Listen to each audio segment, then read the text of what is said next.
record. Did you? Yeah. My dad was a and great grandfather restaurant. was Yeah, the keep food the captain, money. and great grandmother was the food captain. He's over. And my uncle was the chief. You have to cross over, right? It's out. I have the name ship my. The guy. No, it's the guy. The guy.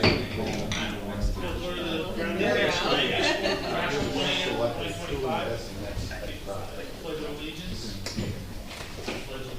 To the flag of the United States of America and to the republic for which it stands, one nation, under God, indivisible, with liberty and justice for all. 48-hour notice is required under the Open Public Meetings Act has been met as notice this meeting was emailed on January 31st, 2025 and published in the Asbury Park Press, the Co-Star, and the Coaster. Copies been placed on the bulletin board in the borough office and a copy is filed with the borough clerk. Mayor Dubuque. Here. Councilman Nowicki. Here. Ms. Hernandez. Here. Mr. Mayor. Here. Mr. Murray is excused this evening. Ms. Mahoney is excused this evening. Chair Cohen. Here. Ms. Saracine. Here. Mr. Wishbone. Here. Mr. Maynard is excused this evening. Mr. Clark. Here. Mr. Mornett. Here. And Ms. Leahy. Here. And also present this evening, Anne Marie Rizzuto, our board attorney, and Christine Bell, our board planner. Joe Frida is excused from the meeting this evening. As far as the swearing in of the new board member, Mr. Murray has had a medical issue, so that's why he's not here again. Hopefully he'll be here for our April meeting, but I will touch base with him when it gets closer to that time. So for now, he's on hold. We're not going to be swearing anybody in tonight. And that's Okay. Being that we have no formal applications tonight, I'm going to dispense with the chairman's comments. If that's okay, and we can get right to our correspondence, the annual report from Ms. Bell for 2024. Sure. So I reviewed the applications that were in front of the land use board in 2024.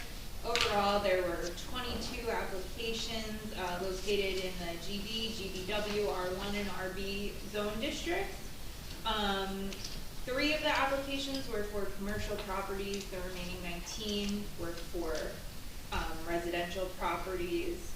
The R1 district saw the majority of the applications, 15, followed by the RB and GB with 3 each. Overall, there were 17 applications that were approved, 2 that were flat out denied, and 3 that were withdrawn over the process of the year.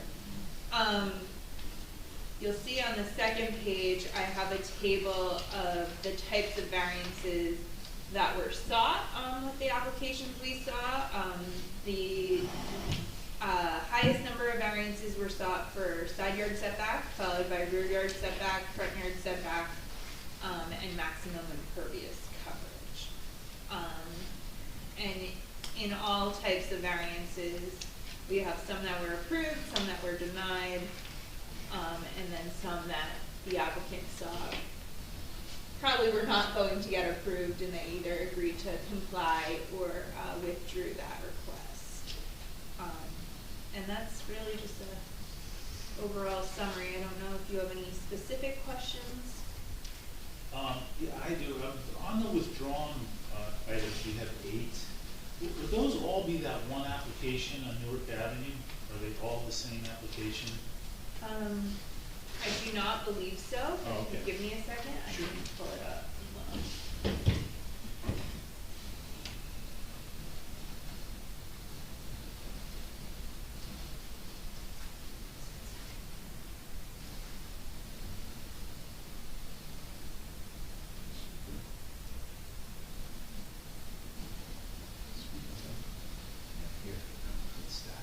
Stacking up again.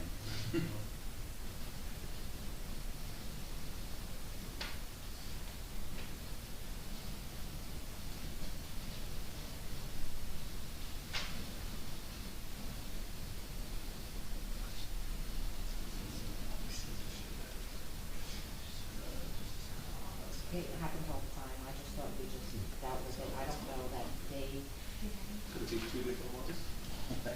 On the previous page, it says one was withdrawn and the DD one was. Yes, so, and it could also be, you know, someone had an application and then, withdrew their request for certain things and not others. Christine, let me ask you this. At the table 2, Yes, it says number of applications withdrawn. there were 3. correct. So the numbers that total 8 are the variances themselves that were withdrawn. Correct. But can't you say to us that those 8 are within the 3 withdrawn? So there might be one, and I can certainly go through and count No, that's all right. everything. But there might be, you know, an application that was generally approved, right? But they withdrew, they fixed one Right. during the hearing. To made it to comply. And then on what is curb cut height? There's one variance for curb cut height. So that was, I will look and see, what application that was on. And I believe that would just be, the curb cut didn't meet it was probably a waiver, you know, but the like it pitch didn't or- meet, it didn't meet the borough's standard. Okay. And then in terms of the minimum driveway setback, I mean, that ordinance was changed a couple of years ago, from 3 feet to 1 foot. So was somebody, So I think those were like, pre-existing non-conformities that Okay. just ended up being, Okay. you know, they needed a variance, just due to the application itself. Yeah, and you know, so you heard 22 applications in total, and just because you saw 2 variances requested doesn't, I mean, to me, that's not really a large percentage. That doesn't seem like it's a issue generally to me. Christine, possibly next year, is it possible to break out what were pre-existing versus? Yes, we could do that. That might be helpful, just to Okay. keep that straight. and that's something now you're doing on your weekly, on your meeting reports now too. The last meeting, Jerry broke out, and he did the existing variances and then the created variances. Yeah, we've always done that in our review letters. It just might Yeah. make more sense on this list. Yeah. Well, great. Now, you do this in Belmar too, right? You must have read the CoStar I today. I brought it in for you to That was the only thing of interest in the whole thing. So Belmar is unique from all of the boards that I work in. So I am the borough planner and the planning and zoning board planner in Belmar. But they only have their professionals go sometimes when there's like a larger application, or something that is a little controversial. So I am the board planner in Belmar, but they don't, Do you generate reports like this for them? Like, I do in Spring Lake Heights and a few other towns, but Belmar doesn't. the sprinkling, okay, based on your experience, the types of variances being requested, are these, what you see in Bradley Beach, anything really different than any place else? Or are we an outlier, or are we right in the middle? You know, every town has certain, you know, based Certain on, points. especially in this area, you know, everything is pretty much developed already, and then it's just as people come in and are wanting to put something new on their property or add to what's there or improve what's there, that's kind of where you see they need the variances. Spring Lake Heights, they do have a lot of setback variances that Like are here. sought also. We have not finished this year's yet there, but I can pull up last year's. I'm just curious, the way it's distributed, are we pretty much the same as everybody else? They definitely had less applications than you last year. More conforming lots, I think just like less less construction? Yeah, less Less going happening. on. Okay. And only one of them was residential. They have they don't have, you know, the type of residential, area you do. Similar to here, the most often variance sought was a front yard setback variance. And that, I think, is, a lot of it has to do with, you know, where existing homes are and kind of where they're located on the lots and the rest of the houses on the lot. Do they have the front setback averaging plan like we do? They don't have the same thing as you, but they have something, and then they also have a, like, front porch setback Oh, requirement. That was the second most variance sought, because if your front yard setback doesn't comply, often your front porch doesn't either. Does the number of 22 applications about, is that typical for a year for Bradley Beach? Being new, I'm just curious. It seems to be. It seems to be, yeah. Plus or minus. Okay. And the amount that are approved, I mean, it's a very high percentage, is that also normally the case? And I think it seems Yeah. to be, Yeah.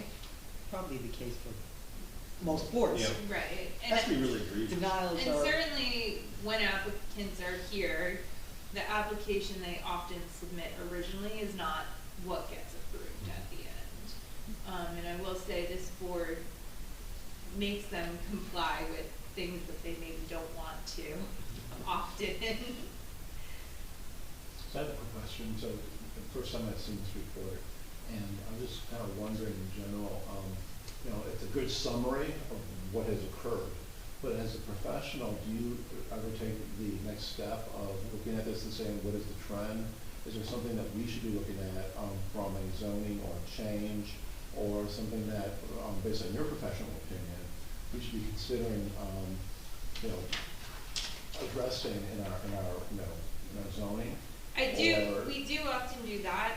In this instance, I think that, you know, actually the minimum side yard setback was what, Bradley Beach's most sought variance was.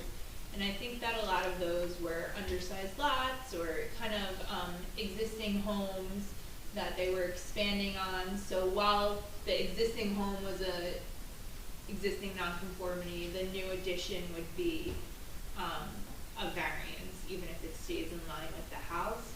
So, based on what I saw in Bradley Beach, I don't think there was really anything glaring to recommend. Perhaps the only thing I would recommend, which was not brought up a lot of times, but we did have a few applications last year, come in and ask for a ribbon driveway, which is not permitted. And that seemed to be something that the board didn't have a problem with, generally looked favorably on. The applicants, you know, I think it had to be done properly, so they didn't just have like some grass in the middle that was gonna die in 6 months. But that is really the only thing I could think of that I might recommend, you know. We recommend to council, they look at that. But Mr. Frieda has some strong opinions about ribbon driveways. He doesn't, yeah. So, well, that's something that still has to be, you're right, 100%, because it came up enough times last year and in the past that Yeah, it was we've got to something discuss it. I don't think I had ever seen in my time here, and it did come up a few Yeah. times last year. And, Well, what's driving that is the impervious area. Because Yes. people are trying to find a way to get a patio in, for example, and be able to provide some vegetated surface to offset that. But there was the issue of watering it. That's Jerry's Right. opinion. You put the grass in between the strips, but you're not irrigating it, it's gonna die. It's gonna become just a sand trap. So I think that's kind of his feeling of it. Yeah. And he usually pushes for concrete versus pavers because of the settling issue Correct. and maintenance issue. So there's some fundamental things that he, from an engineering standpoint, I think needs to be accounted for. right, I don't think it's something we can just say, It's okay. you should bring him, but I think, you know, the instances we saw last year, like the one was an undersized lot, they were doing all of those environmentally friendly things Yes. to it, and they were over on the coverage, but they were proposing the ribbon driveway as a way to have more pervious Right, coverage. that 2% of it, Yeah. whatever it was, but every little bit helps, man. Yes. Right, it's not- So how does that get like address, what's the process of looking at that and saying, okay, we need to discuss it? Council has to discuss it and ask for recommendations and but also they gotta get it from, really from Jerry, because Jerry and Christina, they're the experts, they know what the pitfalls are and such. You gotta be able to address it. Anne Marie, if that's something you wanted council to look out further, Anne Marie would draft something that it was a recommendation for you to. I think but there was some confusion in the language which caused that other issue with people it was like an interpretation, so I think it has to be It revisited has to anyways. be cleared up a little bit. Yeah, so it's gonna be clear, it's gonna be black and white. That's something that's, I mean, the problem that I have with it is that, you know, houses that I know, 610 Brindley, new house, grass, how did that get approved without coming to the board? And then you have 103 Park Place. Now that ribbon driveway, I don't know how it was spec, but now it's stone in the middle. So is the stone impervious? But those are two newer, less than 5-year-old homes that have it, and then it's frustrating for the people who have to come in and then ask for the variance. So if the council would look at it, Maria would put it in, Emery would put it in her letter as we forward this report to the council and make that recommendation. But again, I would prefer it to be grass, and to the vice chair's comment, it should really be irrigated also. Because the other issue is that when you have two properties adjacent that have driveways abutting each other, and you only have a 2-foot offset to the property line, and there's a non-conforming lot, I've just experienced this, where his driveway was right up against the property line, and mine is, I set mine 2 feet off. We basically have two driveways with a ribbon down the center that I put the ribbon in, but that's my offset to my property line. Okay. Okay, but I irrigated it, because I knew that I didn't want that to turn into a dust bowl. But so when you talk about ribbon driveway, there's one about having it on your property, but there's also the adjacent driveway, when you have two driveways next to each other, that you could be creating a quote ribbon driveway by default. I think to your point though, in my opinion, this is my opinion, I think ribbon driveway should not be allowed because the use of tactic to decrease the impervious coverage in such a minute amount.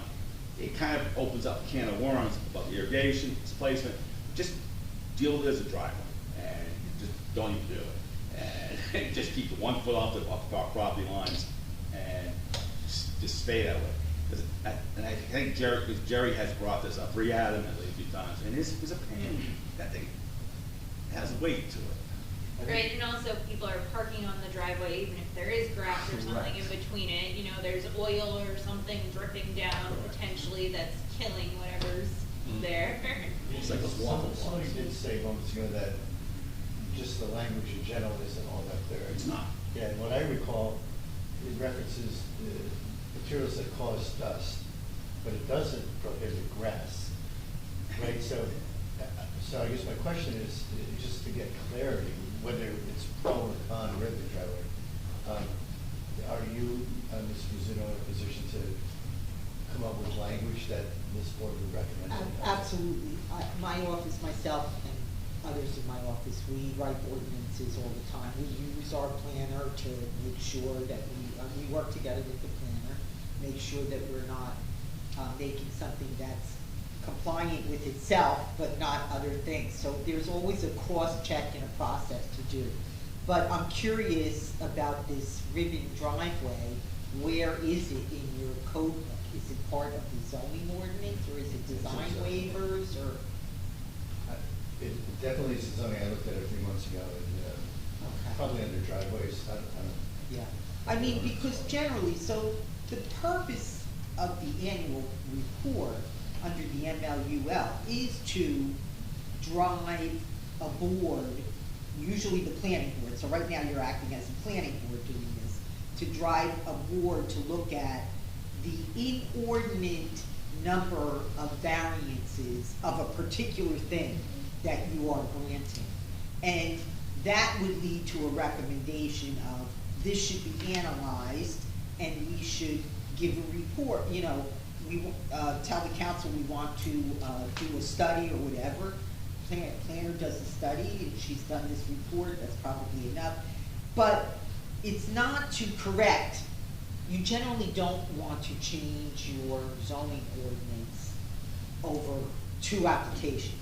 You do want to change your zoning ordinance where it is something that has a bigger impact, even if it is only 2 applications. And that's sort of what you're describing, and what you just said, you know, the center portion getting oil and gas and all, and that's definitely not appreciated because of stormwater management stuff. So, yes, of course, I could write that, but the first step here is whether or not this board as a whole, acting as the planning board, wants to send a report to the governing body and indicate that we do want to review this, this, and this, whatever it might be. And then we don't really, I don't think we really need the permission of the governing body to review something, but we do need permission, and they need our permission when they change the zoning ordinances. So if these are gonna result in zoning ordinances, it's best to tell your mayor and council, we're looking at this. Well, so this, the Yeah. mayor and council Yeah. would be responsible for any zoning ordinance Right. changes. Right. In So the end, we we would have to Making a send it to them. recommendation, whether they Right. take our recommendation or That's not. all it is, recommendation. That's Yeah, all it is. advice. we would recommend they review the ordinance to see if changes need to That be would be made us. for clarity. Yeah, And then ultimately, it's up to them if they decide to do that, if they want to rewrite the ordinance at all, and we Yeah. would see it, for consistency. right. So- So you make a decision of consistency, or you don't necessarily, the mayor and council don't necessarily have to adopt what we recommend. But if they don't adopt what we recommend, they have to put their reasons why into the record.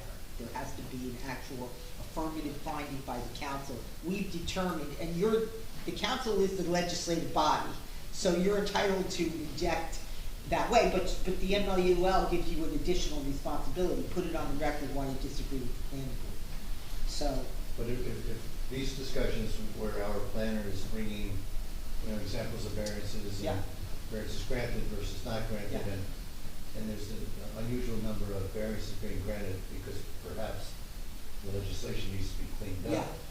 yeah. My question to this body is, how close can you come to giving a very specific recommendation to the council, as opposed to saying, council, governing body, look at this and tell us if it should be reviewed? Yeah, I don't think that we need to report to you that we want to review something. It can start with the planning board and go to the governing body, and then you have to look at how the ordinance is written. Now, so that task of writing the ordinance can be the board attorney, which makes sense, right, because it's a land use. It could also be in conjunction with the township attorney or the borough attorney. You know, that cross-check kind of thing, a borough attorney usually knows the wide expanse of your ordinances, whereas I may only know the land use ordinances, because we have to make sure we don't have inconsistencies with the ordinances. Al, I think to answer your question Yeah. a little bit, if we saw, say, 10 side yard setbacks, and they were all for a side yard setback of 10 feet when we required 20 feet, and we granted all 10 of them because the lots weren't wide enough to Right. grant a 20-foot, to require everyone to conform with the 20-foot side yard setback. Then I think this board could certainly say, we don't feel that the zoning standards for this zone are appropriate. We would recommend looking at a side yard setback closer to 10 feet than to 20 feet, since every single one of our variances has been granted for the same thing. But that wasn't the instance here. No, this might, and I'm sorry if I'm taking this out of service, but knowing that Paul and I sit on the council, Yeah. if something were to come to the council with some specificity, to me, that would be better than, hey, council, look at this. Yeah, And yes. so- yeah, And so there's you- no problem for that. Okay. We that's don't, fine. we don't even need to base it on the annual report or anything. The board can make the recommendation, and the board can draft an ordinance and send you guys the ordinance. and our reasons why we want this. It's taking an explanation from the planner. And then from there, it's up to you.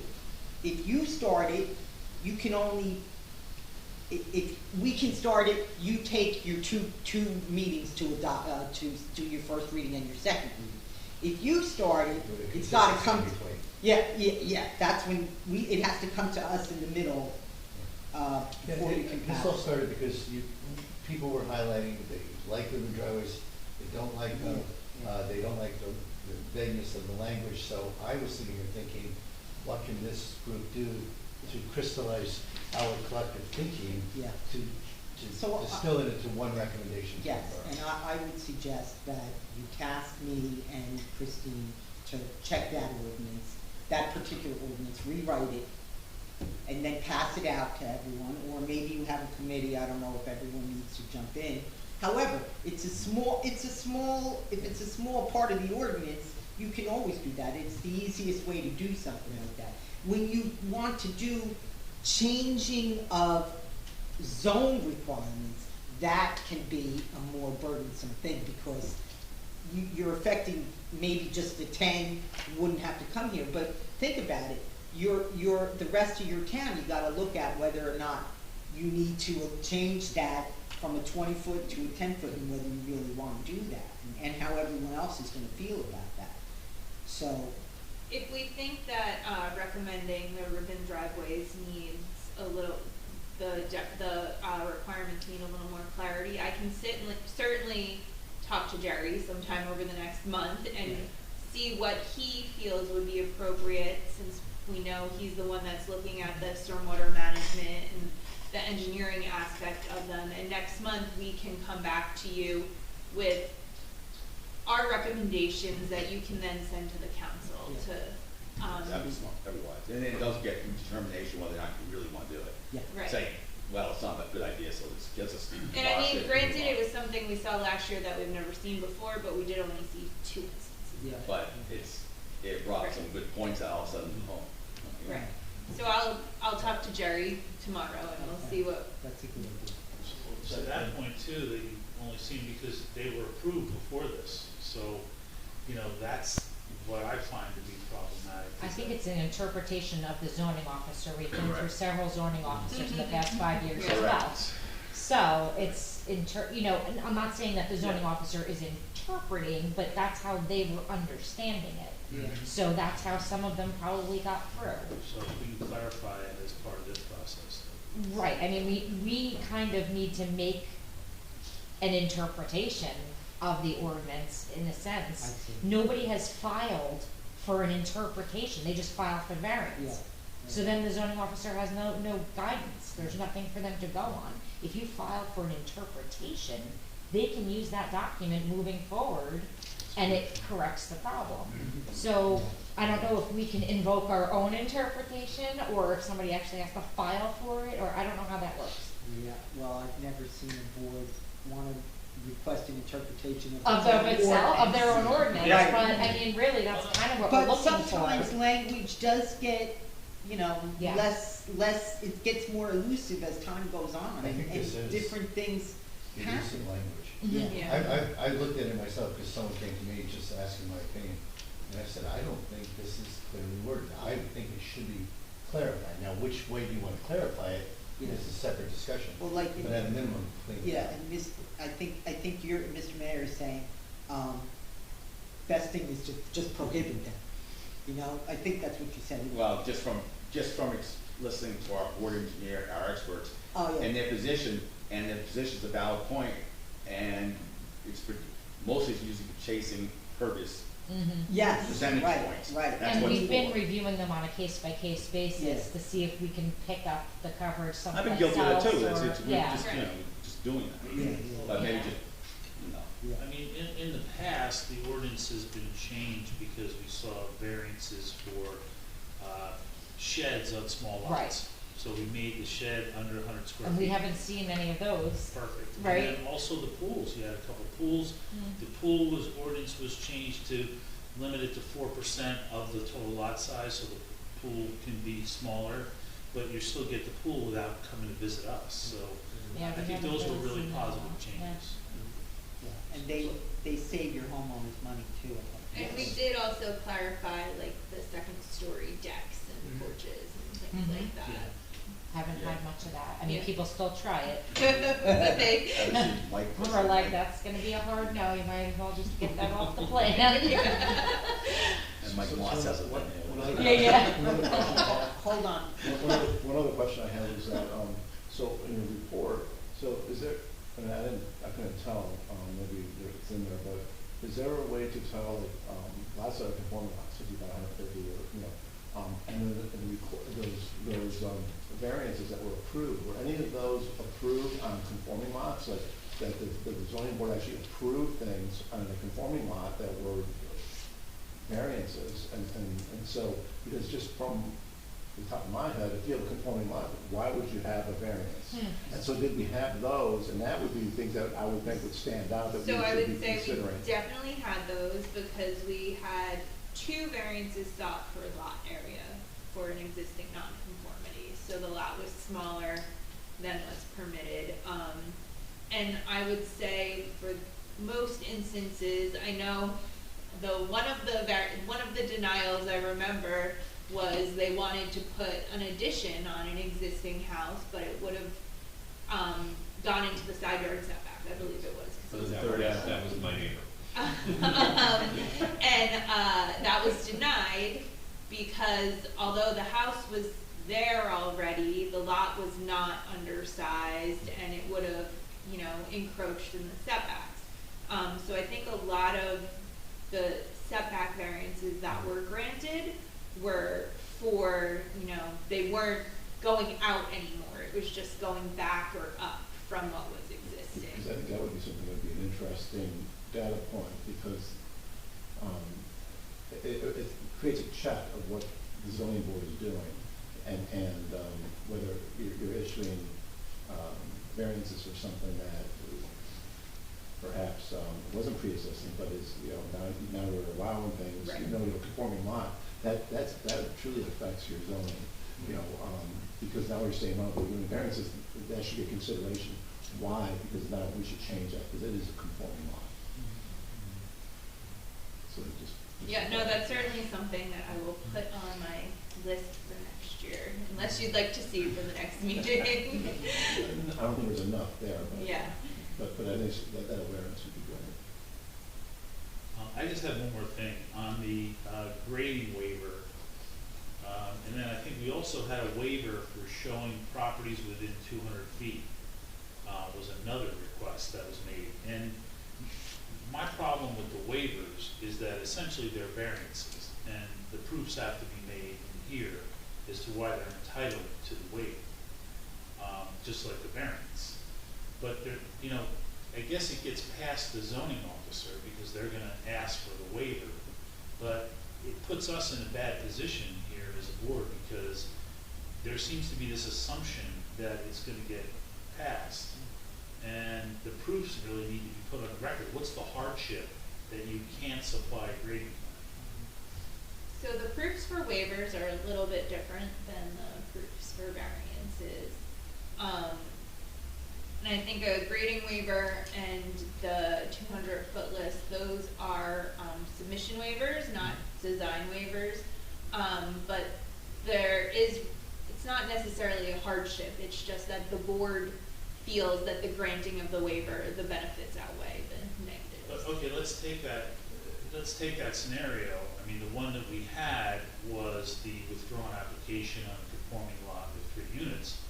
And their argument was that they were improving the quality of the air and light, but yet they're not showing you the houses within 200 feet that are affected by the air and light. Right, so that's certainly something you could say, we don't feel that you provided us all the information you need, we're not granting this waiver, you need to show all of the structures within 200 feet. And they didn't come back, we told them, you know, they needed to do something to that plan and come back, and they chose to withdraw it instead of doing that. Yeah, but yes, you're absolutely right. The other one is the borough church property. So since we measure the height from the average grade around the finished product, the as-built, we don't know what the foundational number is, and they were given the waiver from the grading plan for a 2,300 square foot lot, which is, you're getting this opportunity to really improve the grading and drainage on a property, but I was in the audience, but I felt that we should have been entitled to that document specifically from the town. There's no hardship as to why they can't submit that financially. And there was neighborhood outcry from people who were concerned about it. So again, I'm just wondering how these, how the waivers, I don't want to slow anyone down from getting approved. So I don't know how we message that, listen, we're really gonna need this information. Before they come in and then have to come back again, and then they don't get the waiver, now they have to come back again. So, again, is there a way for us to message that? Well, there's several different procedures that you can do. What has been the procedure? Do you have a lot of waivers for requests for design waivers or submission waivers? I don't think we have a lot of requests for submission waivers. We So- do have some design waivers. Yeah. So, some towns have so many detailed requirements, Howell, for example, where they actually have, I think it's Howell, they actually have, maybe it's not Howell. The House Planning Board does have a Waiver. waiver hearing. They have a waiver But here. that, Submission waivers on that the- planning board sees, the majority of the applications they see are commercial applications. It's not, Right. homeowners that are then required to come to an additional meeting, and if they have professionals, bring those professionals to an Right, additional so, meeting. so for this town, I don't think having a hearing process is necessarily the best way to go, because it does put additional, requirements on homeowners, Mhm. so to speak, where you don't wanna do that. You may only wanna do that with someone who wants a use variance, or it's a commercial property with a lot of, bulk variances, so. Susan, could you So- explain waiver versus variance and for clarity? Sure. Too, and because I think it's Sure. really instrumental here. So there are as Christine said, there are two kinds of waivers. One is called a submission waiver and one is called a design waiver. A submission waiver is you have an application and a list of required documents or plans or whatever you have a list. I haven't looked at your forms yet, but you have a list and they're looking for a waiver to file a piece of paper that's on your list. In other words, the list is, you're supposed to give us all this stuff. You start with, you must give us all this. And when they say, then they have to check off that they gave it. They say in the application, waiver sought. So at that point, so let me answer your question. So a submission waiver is that. A design waiver is something that has to do with a design element of the house, so to speak. It is not a bulk variance. It is, you require, Depending on the municipality, Yeah. sometimes like the lighting section or Yeah. the parking standards, they're not actually variances, they're waivers, so, It's usually commercial property, like with parking lots, having those little islands with the landscape. Yeah. Right, Or- or even the number of parking spaces Mhm. for a commercial property, or the height of lights, the intensity of lights, which is something you see more often Buffers. with, commercial properties, and then sometimes like landscaping, those could be waivers, and it's really just kind of a technicality about where it is in the ordinance. Yeah, I I think was what just you would gonna say see more so on a residential side would be sidewalks are often waivers. If a municipality requires you to put in a sidewalk or pay a contribution into a sidewalk fund, or a shade tree Shade tree fund. Those are often waivers, not variances, so it's not as high of a standard of proof. It's basically just, the board can decide if it feels like it should be granted or not. So a justification of a waiver is what? Hardship? No, it's not So hardship. what's the It's justification? usually like when someone says, a submission waiver, I don't wanna file a grading plan. Why not? because the land is flat, there's no grade. Why should I spend the money on a grading plan? That's basically a reason. So if one of those items in the submission is not applicable, then is that a waiver? Because it's on the list, Yeah, and if it's they not say, applicable. if they say it's not applicable, they usually have to justify it by saying why it's not And applicable. that would then be a waiver. Yeah, and that would be a waiver, and so the process, we talked about, you could have a waiver hearing, which is a whole big deal, and it doesn't sound like we need that here. But, what I've seen in some of Jerry's reports and all is, and other reports that I do in other towns is, the person that's reviewing for completeness is looking at what they didn't provide and stating in a completeness report. I find them complete, they want a waiver for submission of a grading plan because this is flat land. I agree with the waiver to be granted. So one of your professionals. So not to speak out of line, but I just want to say why I'm so inquisitive of this, because we had gotten those waivers, the township had gotten waivers for the 319 Lorraine property, and we now have the engineer who's redoing the demolition plan, and we've asked them to provide the grading plan because of what we heard at council from the community.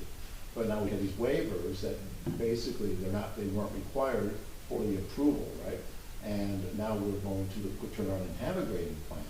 So if I now have a grading plan and have a waiver, what would be that process to bring that back in to basically, you know? There's no requirement for you to come back and give something that was granted a waiver. But if I wanted to establish, as the town wants to establish, the prevalent grade, that would be the prevalent grade to build 35, that then by zone, by ordinance, you can only be 35 feet above that prevalent grade.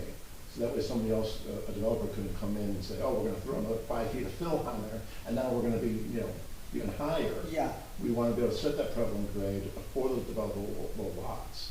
And we want to establish that, and we also want to address the concern that we had heard from the community that there wasn't a grading. Was the community during this board's hearings? Yes. Okay, so you can always file something to a board file. It doesn't necessarily bring attention to it, though. If you want the public to know about it, you can put it on your council agenda and then discuss it. You can even have your board engineer, or if he does he do borough engineer? No. Okay, so, or your borough engineer explaining what this is during the council hearing.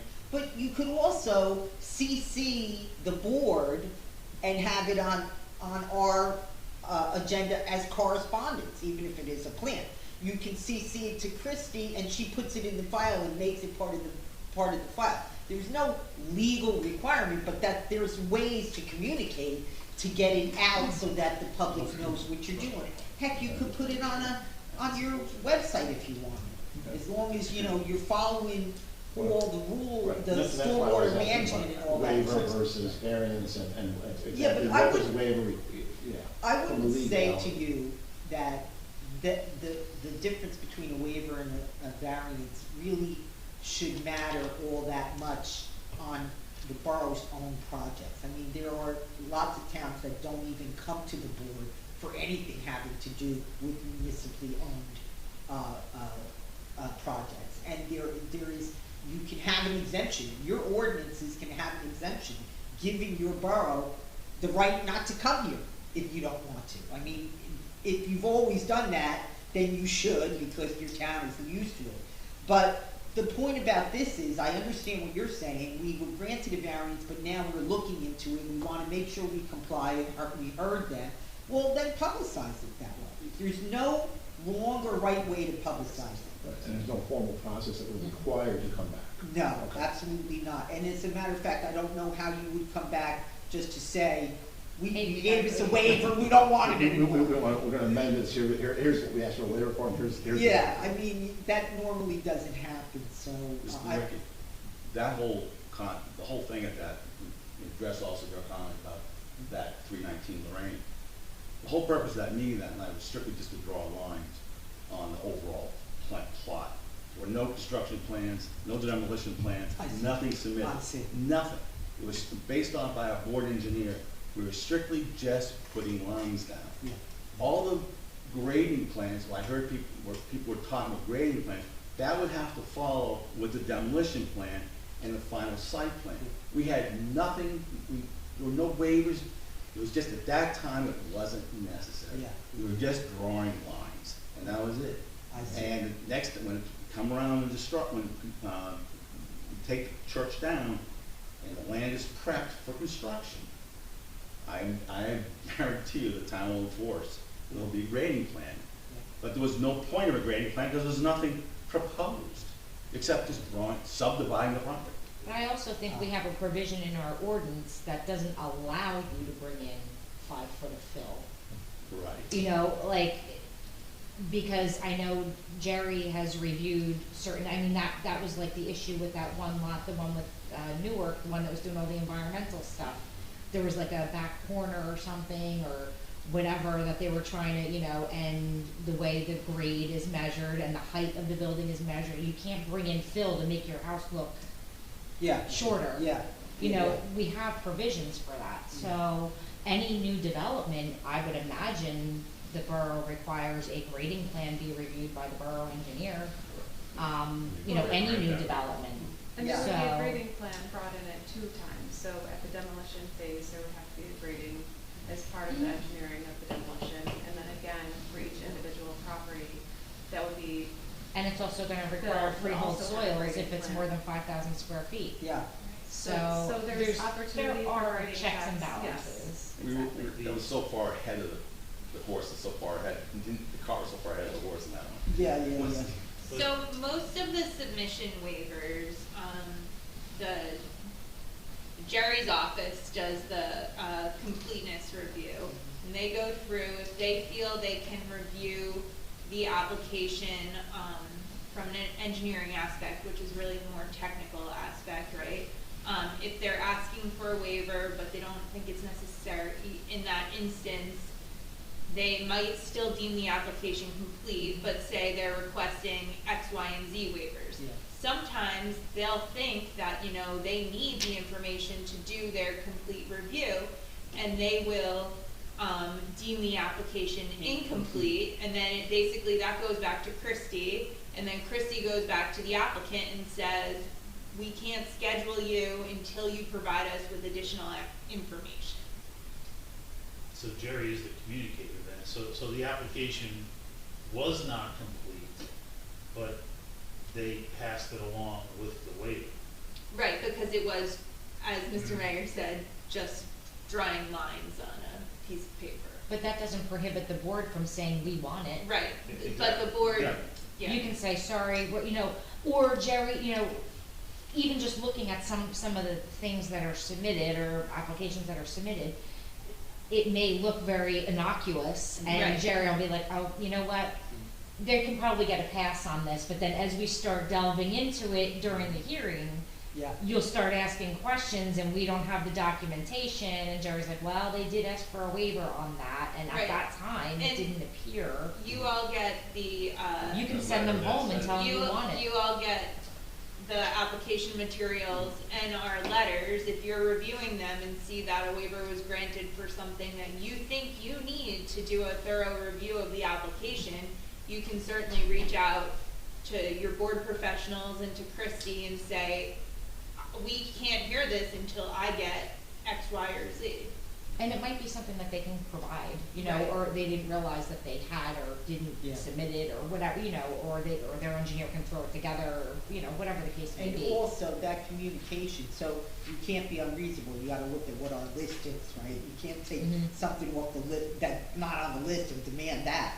But the point about that is, there's another stage after that. They do a completeness, and maybe they didn't ask for the X plan, right?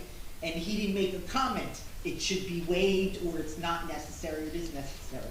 When they go and do their technical review, they will also pick up if there's anything at that point that they feel they need that. Even if they thought 2 months ago they didn't need it, it should be a waiver, and now they're doing their tech review, and they want that. Now, that doesn't mean he's complete. He would then say at the hearing, I will comply with that item. I'll provide that with that document. That's not, sometimes not acceptable to the board. You wanna see it. So you may say, well, we've only gone this far, we'll take your testimony, but we're gonna put a second meeting on it. And we there do are that also times where, you know, we will review an application for completeness and say, we're deeming the application complete, so it can be scheduled for a hearing, but we request additional information prior to the hearing. Right. Emery, for that application, as I recall, they were filing by deed. So would it be possible for the town to file by map and include the overlay of the grading plan? I'm not sure I understand. So that was a subdivision? It was a Yes, subdivision that you were subdivision, doing? If it was a major, they're not allowed to file by deed. It has to be filed by map. It has to be, that's But correct. they asked How to many file lots by was it? deed. Who asked to file by That deed? was what I recall at the meeting.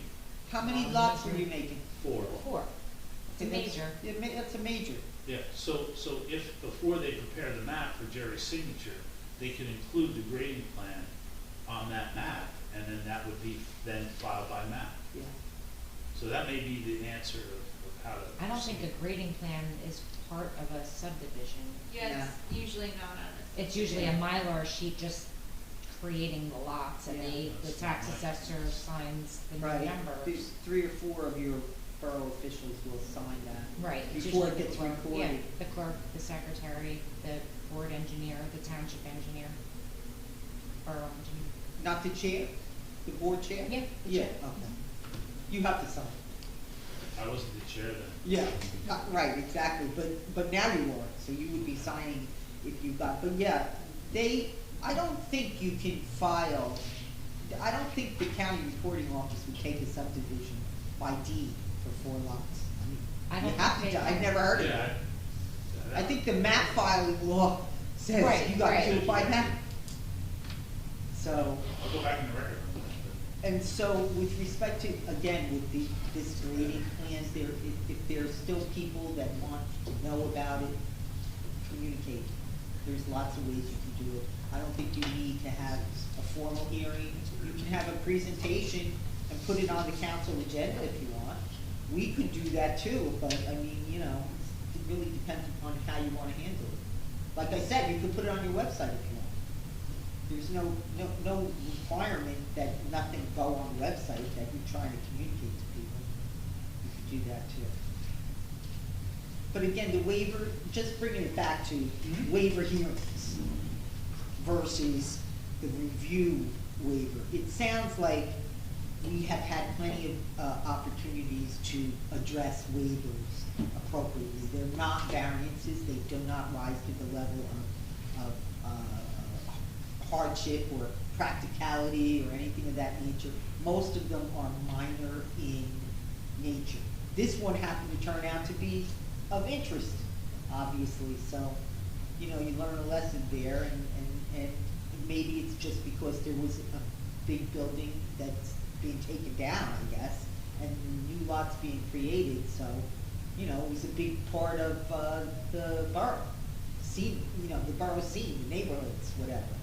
So, that, in that kind of situation, it's better to be careful than less transparent, you know, so that was a miss. Okay, so we'll go over the submission to the council. We'll Yep, do that. Okay. yes, and we'll, Christine will talk to, Jerry about the ribbon driveway. I'll take a Okay. look at the ordinance too, and we'll figure out what to come back to you guys with. Perfect. The next thing I want to talk about is, Miss Beam, Jennifer Beam, our affordable housing planner, was at the council meeting on Tuesday night.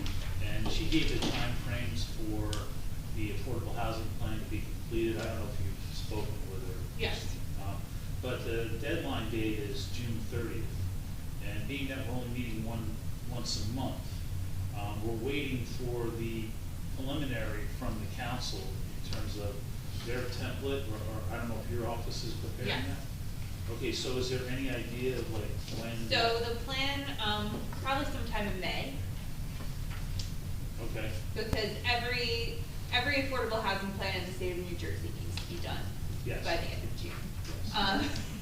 And we're certainly working on Bradley Beach, but, there's, you know, a lot of moving parts in terms of all the parties involved and the negotiations with Fair Share, and coming to an agreement on our vacant land adjustment and things like that. So I would say, the council, you know, will certainly see the plan also, and I think May is a reasonable time. Okay, so, I'm kinda wanna poll the board as to what additional dates, cause I'd like it to be just for that. We have other applications in the pipeline, but I think that topic should be just for the public and for us. So, I guess if it's May, is it May 1st, 8th, 22nd, 29th? What's our hearing, what's our regular date in May? Our regular date, I believe, is the 15th in May. Is there any public comment period that has to be allowed once the plan is published to the town? The affordable housing element, right? Yes, so it's adopted as, an element of the master plan. Right, and so it's done by this board, and it is a public hearing upon notice. Special notices have to go out. Is there a period of time that before the meeting or after the meeting? 10 days before the hearing, everything has to be filed. Okay. So we would want the document that this board has to approve, which is due on June 30th, and you all, council also has some input on that. But we adopted as a final, and we have only one hearing is required. So, again, 10 days is the requirement for everything to be into this board before that hearing occurs. And there are special notice requirements. And there's no period of time, public comment afterwards? No, it's not meant to be a gathering of comments. That doesn't mean you can't schedule. Well, I guess, I'm So I'm the- sort of looking at this one backing off the June Prior- 30th, and when should those meetings be, what's Prior, that period of time? prior to, the public hearing, the plan itself needs to be on file, for people to review if they'd like to see it. So, you know, the public could certainly come and read the document and prepare their comments prior to the public hearing. Also, what's the sequencing between this, governing body see this first, tweak it, settle in, then share it with the land use board? Well, Land use board the- first, then the governing body? Yeah, so there isn't a particular sequencing that I'm aware of, but what I looked at, and the chair had emailed with me about this for tonight, so I did take a look at, the MLUL to see what the provisions were. And they talked about having a tentative plan before the board, and then a final plan before the board. So, but only one hearing, so you could have a tentative plan on file, which normally is not a public record, subject to the Open Public Records Act, but in this case, it's authorized, so it should be as close to final, in my opinion. It should be as close to final as possible when we let the public see it. We don't wanna have a 1/3 done document that changes substantially, and they've seen that. So it really, for this board's purposes, should be as close to final as possible. Well, and I think this board has done that with other, master plan elements, Right, you know, right. I forget, was it the economic plan a few years back, was mostly prepared by the strategic planning committee. We came to this board, presented it for the public hearing, you felt, it needed some changes. So while that was the public hearing, the plan wasn't adopted that night, I went back, made those changes, and then you adopted the final plan with those changes. Right, so in that instance, if you did make changes at your hearing, you would then continue the hearing to the next hearing date. Is that how that went? No. No.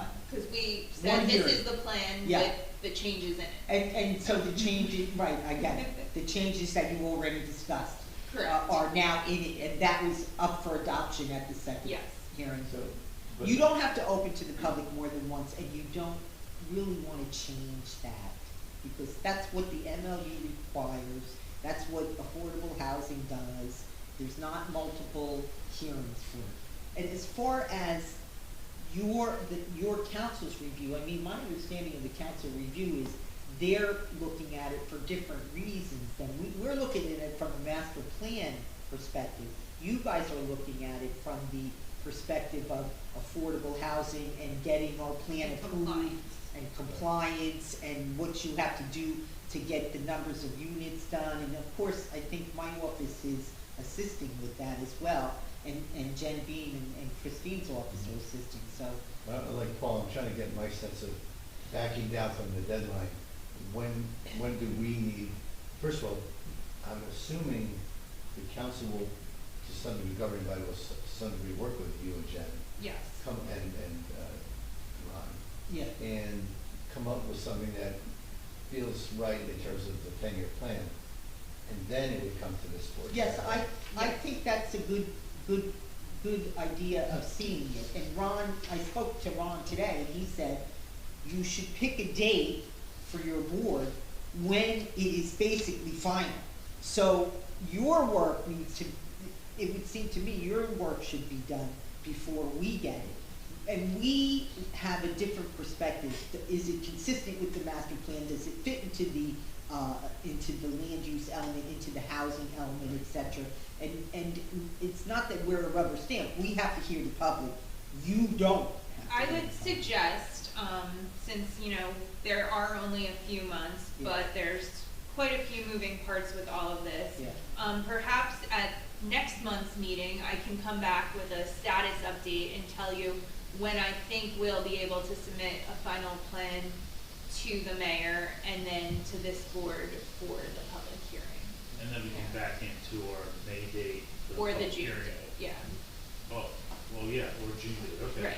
So you Okay. could have the public hearing in June too, if it's really Yeah. not due till June 30th. We obviously wanna make sure the council does what they need. Yeah, and I just wanna make sure the board members are available and that we can, I just wanna get it out there so that we, be aware of that Yeah, we're on keep top of it. Memorial Day open, we're gonna have a hearing on Oh, that. oh my gosh. I won't be here. So, at the April meeting, you'll give us an I'll give you a update. status Great. update, yes. Oh, that's And good. then That's good. my only other thing, Chrissy, is the financial disclosures, do we have to have those in April? Yes. So that's just like something you do online. Yeah. It's very Oh, so can we simple. do it right now, just online, do we have the? I don't know if it's open. Yeah, I don't think it's open. You usually get an email with. You'll get a notification from So the clerk. Erica usually sends We out haven't had email. them yet. Yes. Yeah. Oh, okay, And so this it's comes not- out within the next couple of weeks. we Yeah. should see it. Great, and then I just did hand out, a sheet, I went over with Anne Marie about the, possible changes to the agenda. So I just gave everyone a copy, so we can talk about it in the future, but, just to tighten it up, have better communication with the public and have specific areas where we can, bring up items, things that are old business, new business. So, everybody got a copy of that, so, that being said, we can move on to the approval of the West application. No, First, we have the minutes. Oh, the meeting minutes, I'm Yes. sorry.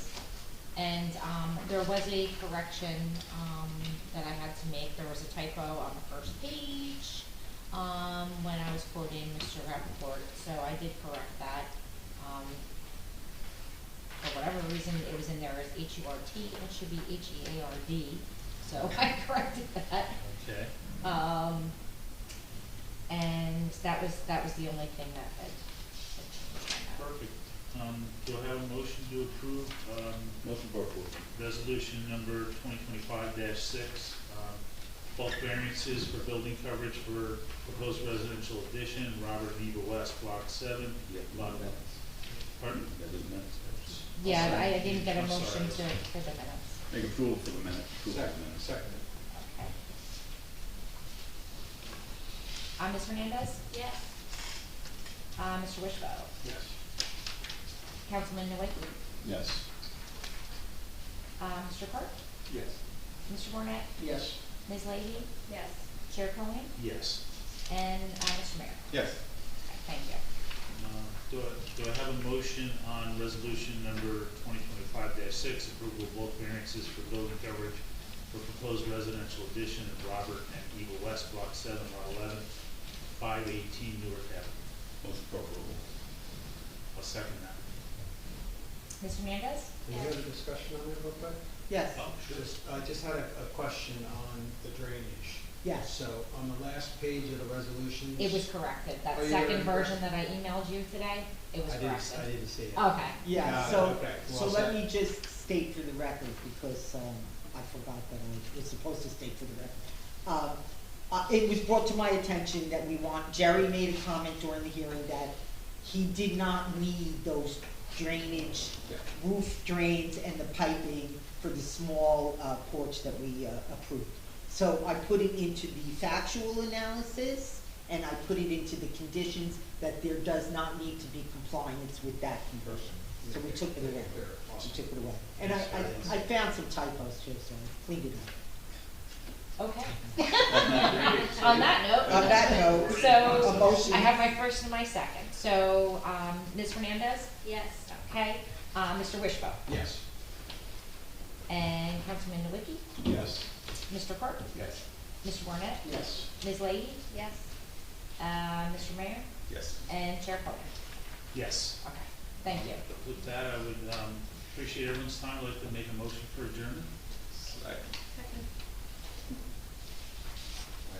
Okay, our next meeting is Thursday the 17th. If you're unable to attend, please let me know.